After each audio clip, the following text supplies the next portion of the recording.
Welcome back. So in this video we'll be looking at the basic text adventure game. During this video we won't be learning anything new. This is all with things that you've already learned in the previous videos.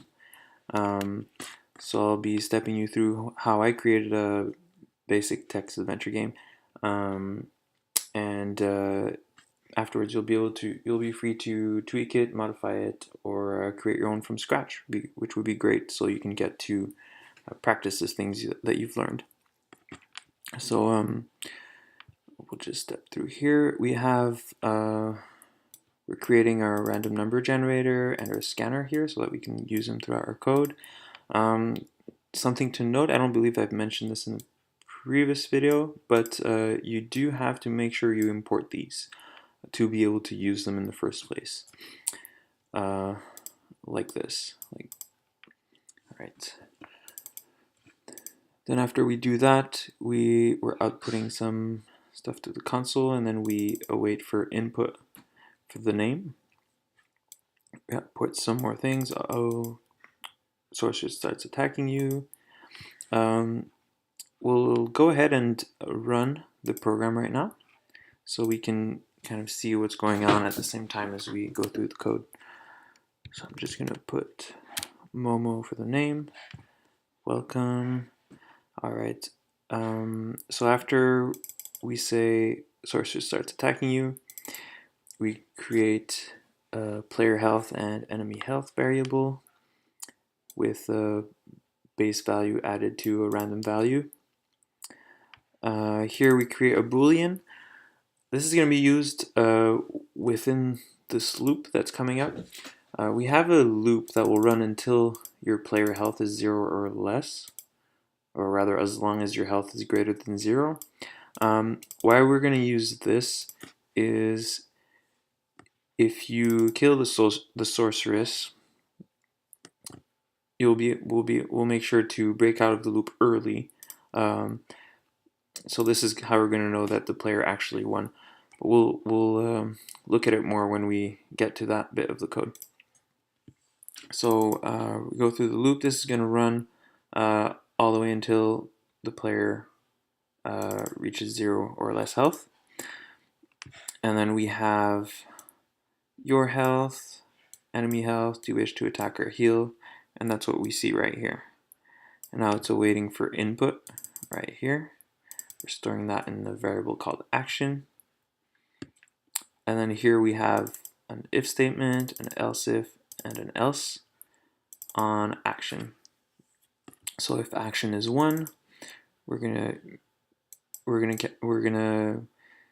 determine the value for the damage. We'll subtract that from the enemy health, and we'll output to the console a message. And if the enemy's health reaches 0 or less, this is where we set player wins to true, and we break out of the loop. That way we skip everything afterwards, and the sorceress doesn't end up attacking you after she's already dead. Right, so we break out early and we set players wins to true. At the end we'll be able to know that the player reached that point because they won. Alright, if the action was 2, we do some similar things, but it's a heal, so instead of subtracting from the enemy health, we add to the player's health, we output to the console, and if anything other than 1 or 2 was pressed, we'll just print out you do nothing. So let's go ahead and maybe try. I pressed enter, so I did not press 1 or 2, it was just enter, so that's you do nothing. So we see here outputted you do nothing, and the sorceress healed for 12 health. We're about to look at that. So the enemy's turn is this bit right here, this bit. So I created an enemy action variable, which we put a random value between 0 and 11, and then we have if, else if again, and else. So if it's less than 8, so this will be the most likely situation, because anything between 0 and 7 will go here. This will be a fireball. and we're doing the same things that we already did for when the player was attacking the source width, just the other way around. And then if the value that was generated here is less than 11, but 8 or greater, because if it was less than 8, this would have been executed and this would have been skipped. So that would be a heal. And then anything, and then if that doesn't happen, it's going to be less than 12. That can only be 11. So this is going to be rare but very powerful attack. And then this should never happen, but we can put this just to make sure, you know, if things get changed around and something gets overlooked, that at least something happened, something gets outputted to the console. But with the numbers that are here, this point should never be reached. If we change this to a 13, then it could happen. All right. So this closing brace here, that's the end of our while loop. So if I scroll all the way up, you see that there's a little box around it because I highlighted the closing one, so it shows me what's the matching one. They're also aligned vertically. So let me scroll back down.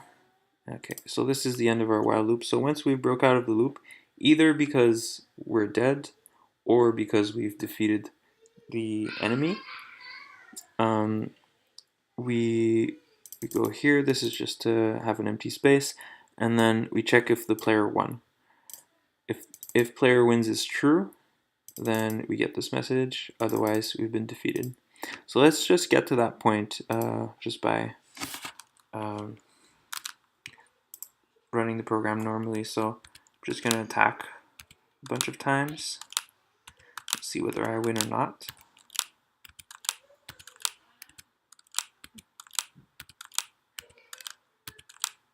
Seems like I am. There we go. You win, congratulations. So that's it. That was the text adventure game. And as I've said at the beginning of the video, feel free to play around with this, change stuff, take it apart, create your own from scratch. And I hope you enjoyed the tutorial. And if you have any questions, feel free to reach out to me. I'd be glad to help. Thanks. Bye.